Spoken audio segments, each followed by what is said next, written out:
Guys, yung okra natin, tignan mo. Noong isang araw ko lang to tinignan. Ngayon, meron na naman bunga. Tapos ayan, napabayaan ko na siya. Ang laki na niya. Tapos meron pa dito, mga baby.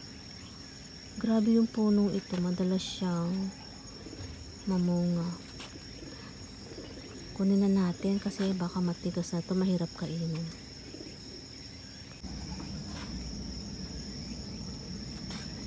Ilan kaya ma-harvest natin? Ang hirap pa namang harvestin ito pagka may hawak na camera. Struggle talaga. Pero sige lang. Favorite ko kasi ito eh.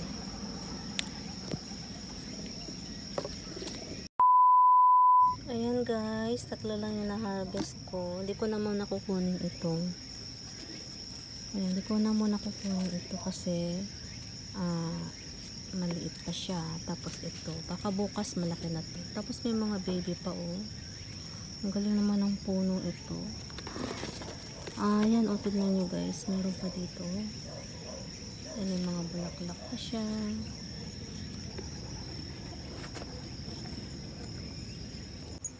Bumili nga pala ako ng halaman guys. Tatanim ko to bukas ng umaga kasi hapon na ngayon. Ayan, pang autumn daw siya. Para yung aking pagong. Ayan, nalulungkot na kasi wala siyang kasama dito. Wala siyang nakikita magandang bulaklak sa kanyang paligid. Kaya, lalagyan natin.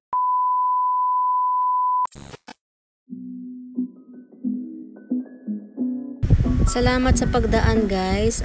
Sana bukas mapadaan uli kayo at itatanim natin ito na pamili ko mga halaman at ipapakilala ko sa inyo kung anong mga pangalan niya na pwedeng itanim dito pagdating ng autumn.